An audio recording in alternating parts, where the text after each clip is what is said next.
Good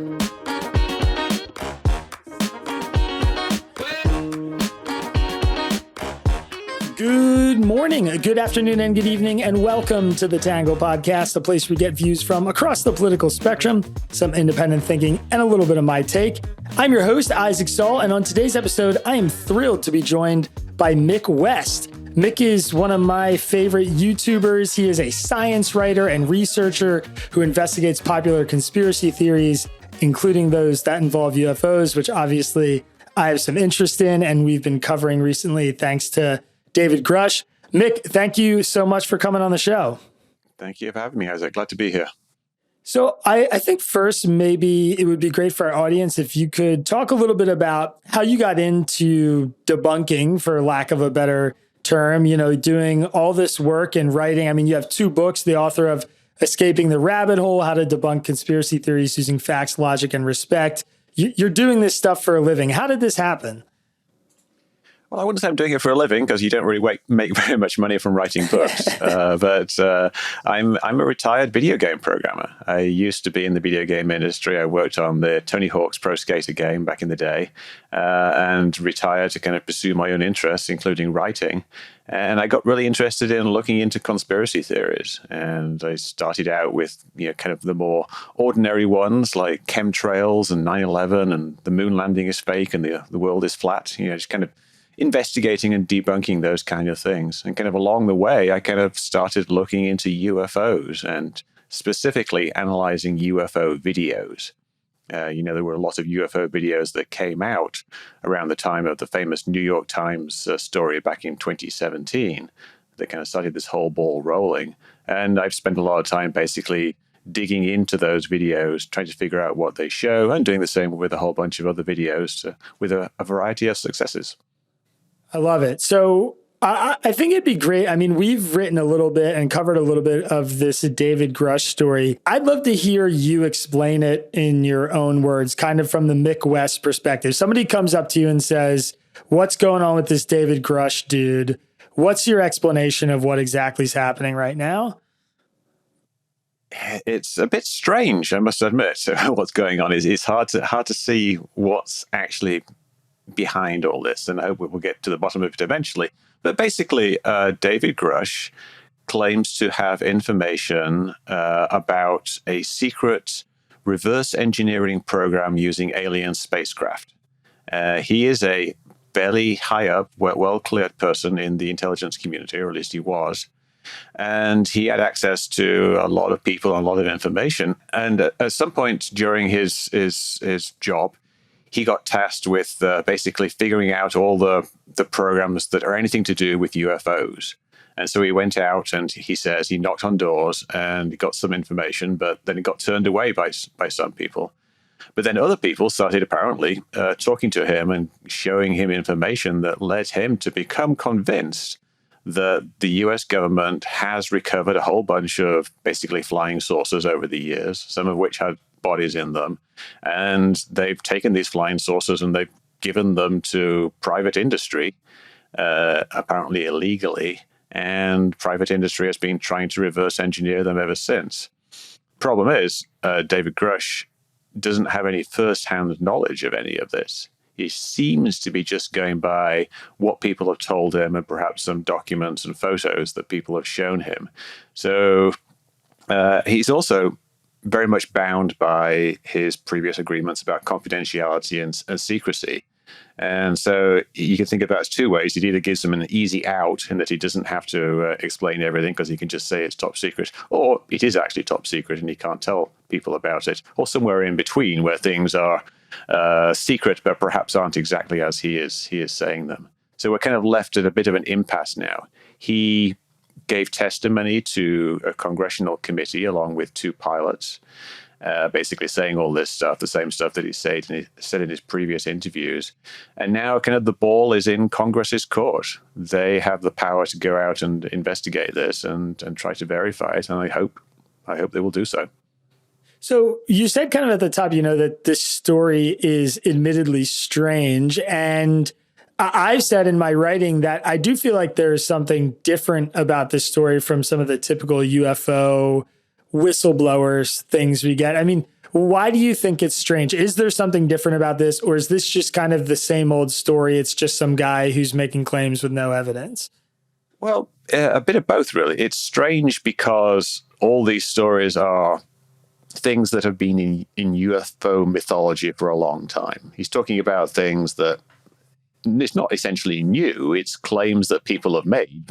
There's claims that we have crash flying saucers, and there's claims about all these various different particular events, like Roswell. He describes Roswell as being an actual crash flying saucer. What's different about it really is how seriously people are taking it and how serious his position is. He is someone who had a very high clearance. He has what's called Title 50 clearance, meaning that he has the power basically to get people to tell him things. He can request people come to a hearing or come to a secret session, and he can ask them questions, and they basically, are supposed to tell him things. And you think that if there was something going on, someone like that should be able to figure it out. So the fact that he's making these claims that are exactly the same as all these really old claims that have been knocking around for many years kind of bumps it up one level. It makes it more credible. But the stories themselves are still kind of ridiculously incredible. Like there's a story about a crashed flying saucer that crashed in Italy in 1933 and then was captured by the Americans at the end of World War II, which is kind of widely regarded to be a hoax story that was invented like fairly recently. But he's repeating it as fact, which is very curious. Yeah, so I guess that's a great segue into my next question, which is, you sit back, Mick West, the ultimate UFO skeptic. You're watching this testimony, you're reading these stories. What stands out to you as like the biggest, most obvious holes in the stories he's telling? I mean, what kind of comes to mind when you think about why it's so hard to believe exactly what he's saying? Well, he's claiming that there is a secret program, a highly classified secret program, and yet simultaneously, he's also claiming that he is being cleared by the Pentagon to talk about it. He is being given permission. He was given full permission to talk about this Italian incident, probably because it's complete nonsense, and the Pentagon doesn't care if you talk about nonsense. He's being given permission to say that we have crashed alien craft. He's been given permission to say that we've been doing analysis of isotope ratios and that we've discovered strange bits of metamaterial in it and all these other things. Somehow he's got permission to say these things, which doesn't make any sense if it was a top secret program that no one's allowed to talk about. So I think for me, that was the biggest thing. Why have they cleared him to speak about things if they are actually real? Can I ask you something about that? Because, Leslie Kean got interviewed about this on Ezra Klein's podcast. I didn't find her answer totally satisfying. I mean, she basically said, yeah, it was kind of surprising to us. But the takeaway that some people had from her response was essentially that, these programs could be so top secret that there's some poor press schlub at the Pentagon who got this request from some, a media outlet called The Debrief that nobody really knows and just cleared it before running it up the appropriate chain. How does that land with you? It doesn't make sense. It doesn't make sense because if that was the case, if the people who were doing the clearing didn't know about the program, then they would have cleared everything to do with the program. He could have made up all kinds of, revealed all kinds of things, and DOPSA, the authority who clears these things, supposedly they're in the dark. They would have just said, yeah, go ahead, tell them where the bodies are. He's claiming things like we have alien bodies and we have alien craft. Now, if this is something that the clearing body isn't actually aware of, then he could have included the location in his statement that he was going to give. So why didn't he do that? Why is this something that is still apparently secret, but the existence of it isn't secret, but the location is secret? It doesn't make any sense. You, in previous videos, did something that I thought was pretty interesting and I hadn't really considered myself before, which is you kind of compared the incident rate of aircraft crashes, across the globe with the incident rate that we're being told to believe of sort of these UFOs, these highly technologically advanced aircraft that are either coming from another planet or maybe are high-level military experiments or whatever they are. And you kind of come to the conclusion when comparing those two things that it's just inconceivable for you that the number of UFO crashes that we're being told have actually happened. Could you talk a little bit about that? What the central idea is there and why you find it so ridiculous that, these UFOs are just kind of turning up in the desert somewhere in New Mexico or whatever else? Sure. Now, the comparison I gave was kind of against commercial airliners, like big commercial flights. And you think back to when the last one crashed. It was actually quite a long time ago. These are things that don't actually crash very often. They're extraordinarily safe. And yet, worldwide, there is something like 100,000 flights every day. And in the United States, the last actual major crash of one of these planes was something like, I think it was about 9 or 10 years ago. So if we've got 100,000 of our planes flying around every day, and only about one of them crashes in the United States every 10 years, that would mean that that's actually a very similar rate to what we're being told is the rate of crashes of these flying saucers. And these flying saucers, I think we have about, a dozen over the last 70 years. It's very roughly, kind of one every 6 to 10 years or something like that on average. But that would kind of imply that either the technology of these flying saucers is very, very bad and they're very prone to crashing, which doesn't really make any sense. If they can fly here from another star system, then you'd think they would have very advanced technology. They would have safety systems up the wazoo, like all kinds of advanced technology. You think of like cars now are getting a lot safer because we have automated systems in it. Your car brakes when a car in front of you brakes, and cars can pretty much drive themselves very, very safely. A civilization that's only a few hundred years more advanced than us is going to have vastly, vastly safer forms of travel. And yet that doesn't seem to be the case. It seems to be that they're actually way less safe than our commercial planes. And that is something I think that really doesn't make any sense unless they're crashing on purpose, which is one of the excuses that people come up to try to explain it. But no, it's a big red flag, I think, the fact that they're claiming that there's all these crashes happening. In reading about this stuff and in writing about it in my own work, I've sort of come down, when it relates directly to David Grush and what he's alleging about these crash retrieval programs and the frequency with which this has been happening, how long it's been happening, is basically he's lying, he's being lied to, or he's telling the truth. And he's trying to uncover something that's truly the most remarkable story in human history, basically. I'm curious to just poke at the first one to start, which is the idea that he might not be honest, might not be an honest person, an honest broker. I'm wondering if you have any inkling about how you feel on that question. And if you do, what his possible motivations could be for coming forward the way he is. I mean, it is basically a career-ending move. I know he's going to have some momentary notoriety and fame. I don't think it's going to last very long unless he really has the goods. And if he doesn't, I think it's basically like he just ended a 15-year intelligence career by embarrassing himself publicly. So why might he do something like that? I don't know, and I really don't actually think that he's doing it. I favor the opinion of General Malloy, the chairman of the Joint Chiefs of Staff, the highest ranking military person who's basically second in line to the president in terms of command of the military. He has said he doesn't think that Grush is lying. He says he thinks that Grush is trying to tell the truth as he understands it. And I think that's probably what's going on. You could theorize possible motives for lying, and obviously we can't entirely rule that out, but none of them really make sense. You could say he's doing it for like fame and fortune, but he'd probably make a much better living just staying in the intelligence community. It's a very unlikely route to actually make a lot of money in, I think. But yeah, I would say he probably isn't lying. I think he's probably telling the truth as he understands it, which doesn't mean it's true, but he thinks it's true.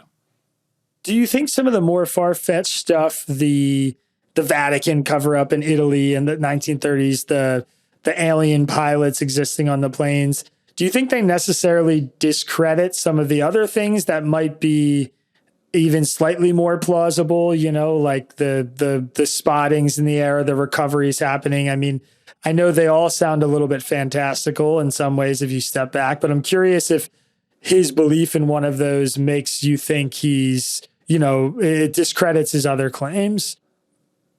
Well, it doesn't disprove them, but I think it must give you pause. Like if someone makes some fairly straightforward claims, like we have a bit of material that we think might have come from from off-world, that seems very straightforward. But then he also starts saying things like, the Vatican helped transport this thing from 1933, and that we have bodies, and that he talks about a possible agreement that we have, and that there are perhaps two types of aliens, one of which is malevolent.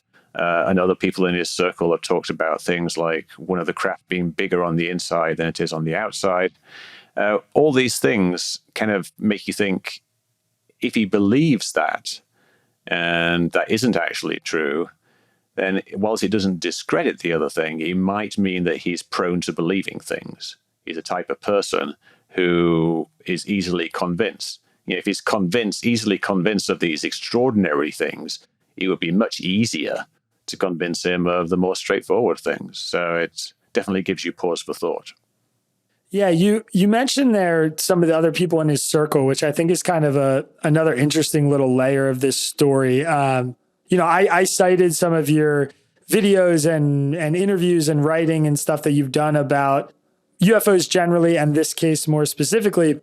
And there was one part of it that I was interested in sort of prodding you on that I think left me with unanswered questions, which was, you sort of questioned how Grush would be the only person to come forward about this story if so many people were involved, if the government was orchestrating this massive cover-up. But there have been some other reputable people who have come forward. I mean, Carl Nell, a retired Army colonel, Christopher Mellon, the former Deputy Assistant Secretary for Defense for Intelligence, Jonathan Gray, who is someone who, I have a lot of questions about. He doesn't even appear to be going by his real name, but he does have some honest military credentials, it seems, at least according to Leslie Kean and Blumenthal, the other reporter who have worked on this story. There are other people besides him saying that he's credible and the things you're saying are true, and these people have, reasonably interesting qualified credentials. What do you make of that? How do you sort of hold that with your perspective on this? I think we should hear from them. They should come forward and testify to Congress. They should actually tell people what they actually know. And just vouching for somebody doesn't really mean very much. You work with someone, they seem like a sensible, reasonable person, and you're going to say that if someone comes along and asks you what you thought about this person. And perhaps, there are other people around him who have also been convinced by these stories. Some of the people you mentioned, like Christopher Mellon, is a very highly credentialed person who worked fairly high up in the government. But he's also someone who has, for many, many years, been deeply involved in the UFO culture and trying to basically promote the idea that UFOs are aliens. So you can't really take someone like that as a neutral witness in this. We need actual evidence here. We can't just go by like testimony and people saying that this person is reputable or whatever. We need to have something to actually look at, something tangible, some videos, some documents even, or photographs. It's a distinct lack of that type of thing. The Christopher Mellon history and him being so imbued in this kind of UFO culture is interesting to me too. And it touches on another criticism that I think you've had of the coverage of this from journalists, not from people on the inside, not from the military intelligence side, but from reporters that you've kind of described as at times being advocates basically for the alien narrative of the UFO. When I heard you say that, I sort of assumed you were talking about, Leslie Kean, Ralph Blumenthal, people like that. I'm interested if you could walk me through your criticism of some of the coverage of this, the way some reporters have covered this, and why you view it as kind of this advocacy of the alien explanation, which it seems like you think is pretty irresponsible right now. Well, I think it's kind of baseless, not really irresponsible. If it was actually happening, it would be very irresponsible to investigate it. But given the lack of evidence, what people are doing, or reporters are doing, is basically writing the story in a way that promotes a certain thing that they already believe. You mentioned Leslie Kean and Ralph Blumenthal. They are people who have written books on very esoteric subjects that they believe in. Ralph Blumenthal's written about alien abductions, and Leslie Kean has written about UFOs and also about life after death and spiritualism and mediums and disembodied hands at seances and things like that. So these are people who already have a predefined worldview that kind of includes the extraordinary things. Leslie Kean herself has admitted that her reporting is designed to promote a particular narrative. It's not investigative, it's promotional. She left things out of the original story, left things out of the New York Times story because they were basically too much for the public to deal with.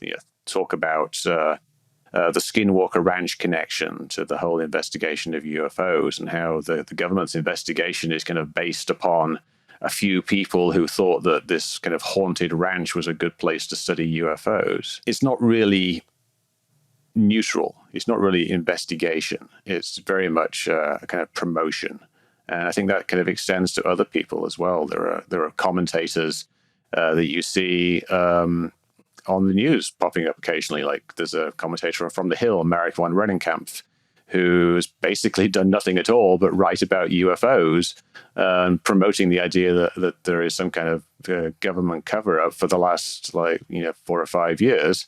And he comes on as supposedly a neutral observer, but he isn't. These people are not neutral observers. And the people behind the scenes, not even behind the scenes, right in front of the camera, Ross Coulthart, he very much believes in this disclosure thing. He's not someone who's trying to find holes in David Grush's story. He's someone who's trying to shore up David Grush's story. And we know that he has been involved in kind of behind-the-scenes roadshows where they've taken Dave Grush and they had a meeting with Canadian MPs a few months ago. And there's other people involved in that as well, like Professor Gary Nolan, who's a big advocate of UFOs being some kind of non-human intelligence, who's kind of helping, who's actually now set up a non-profit organization with David Grush.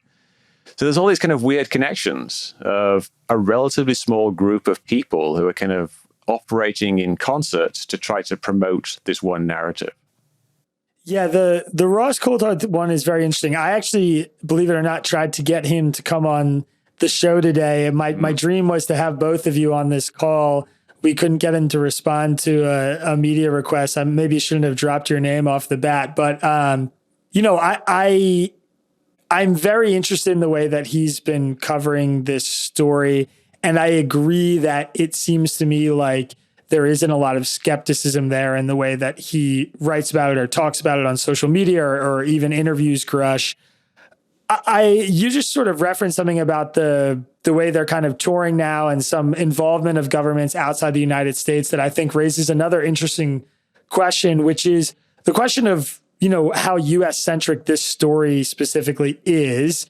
I'm curious if, in your work, you've come across other claims that are similar to the ones Grush are making that are happening in other governments, be it Canadian or European, other governments that are allies, whatever. I mean, it occurs to me that despite how badly I want to believe this story to be true, because I do think I want that, I find it odd that so many of these stories happen in the context of the United States, and that if these UFOs are being retrieved by military officials and intelligence agencies, it wouldn't just be happening here, it'd be happening in other places too. I'm wondering if you could speak to that a little bit. Well, Grush actually claims that it's happening in other places as well. He specifically mentioned, I think, Russia and China at least. And obviously that would probably extend to other countries because the world is very large. I think the United States only accounts for, 6% of the landmass of the world and about 3% of the actual surface area of the world. So if UFOs are crashing all around the world, they're going to be crashing a lot in other places as well. But yeah, there are similar stories in other countries, but really nothing like this. I think the United States, in some ways, has been kind of UFO capital country of the world ever since Roswell. And in some ways, it's because, Roswell and the flying saucer flap from the year before is kind of responsible for the whole UFO craze. And also the United States is one of the world's leading producers of entertainment, which gets repeated around the world. And we've got lots and lots of movies from Hollywood about UFOs. It's very much part of American culture, especially things like Roswell. And the idea of cover-ups is not something that's uniquely American, but it's something that America has kind of a particular intensity of. Americans are not very trusting of the government. They're very prone to believing in conspiracy theories, and we have a very rich history of conspiracy theories that a lot of people believe. The simplest one being, say, the JFK assassination conspiracy theory.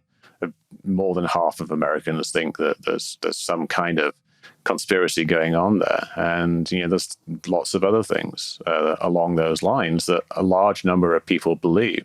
So it doesn't take very much for your average American to kind of fall for another story, which is about the government covering something up.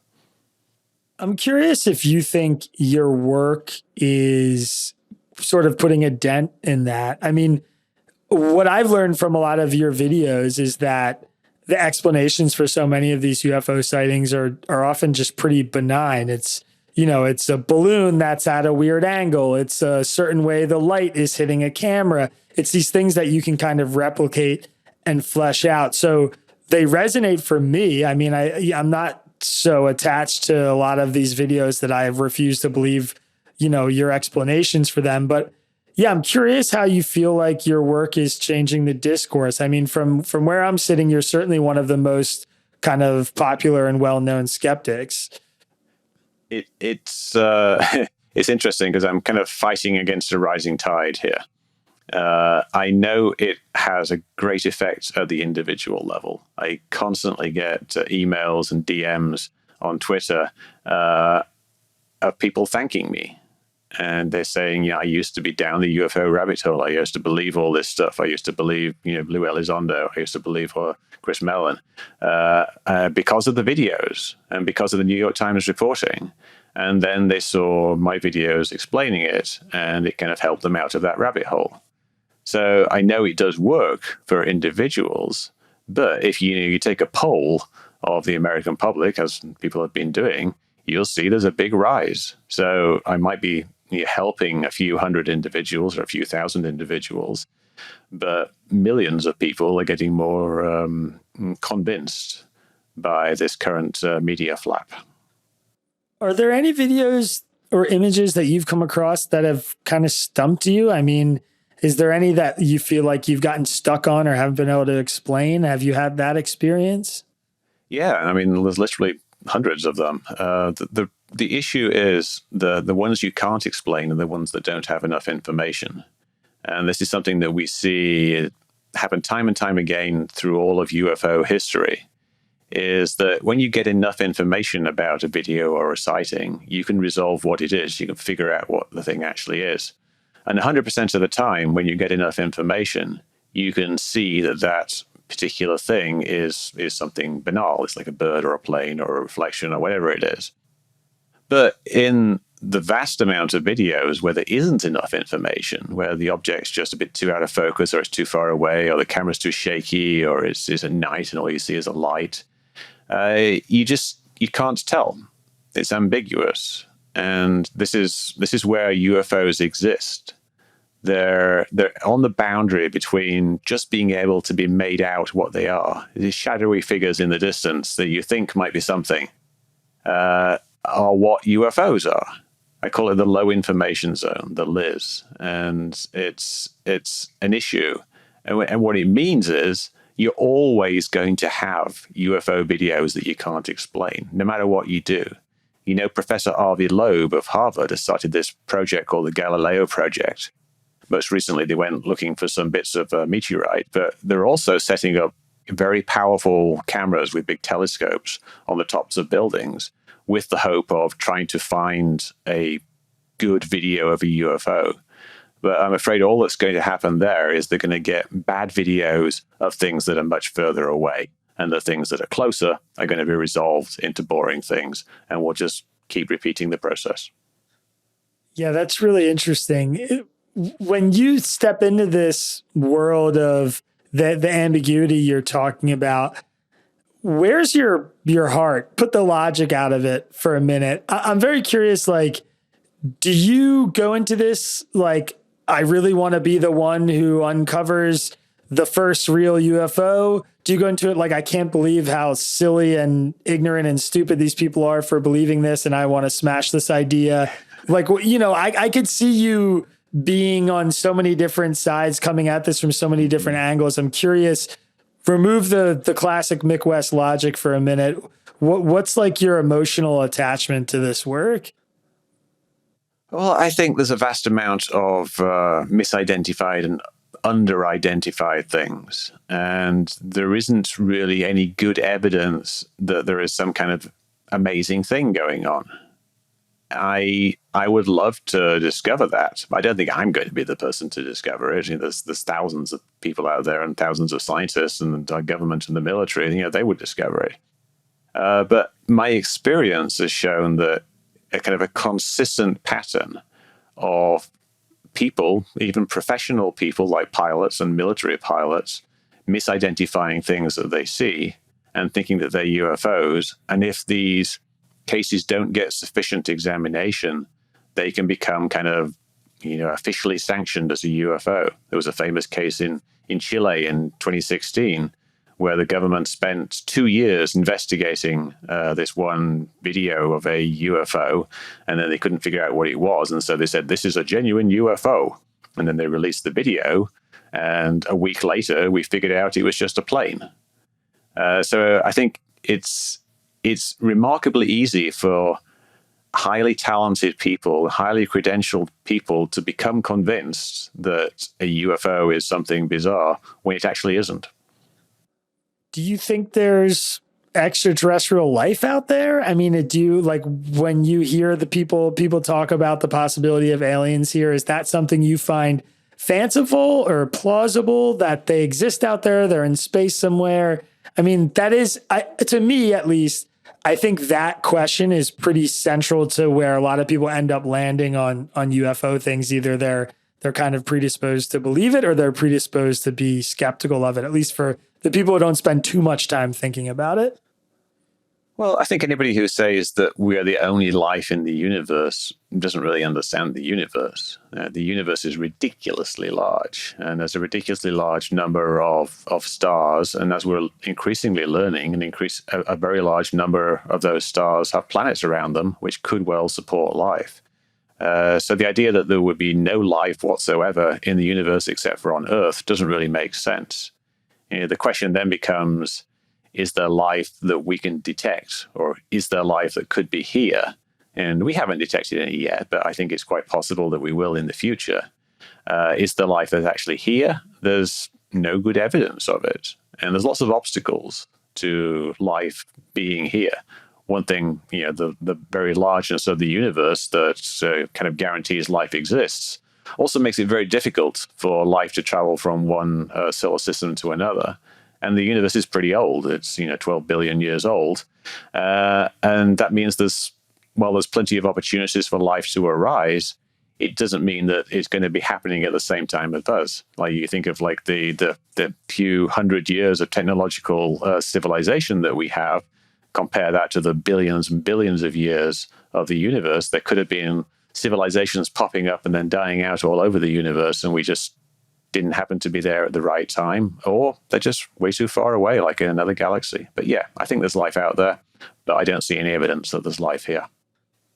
Before we get out of here, I want to ask you one last question about David Grush and just this central story, which I think is, my feelings are so all over the place about it, but I guess I'm interested what you want to see in the coming weeks. I mean, what's like your ideal situation for how this plays out, and the kind of the fact checking and combing through his story that we might see that would be informative and helpful for the public?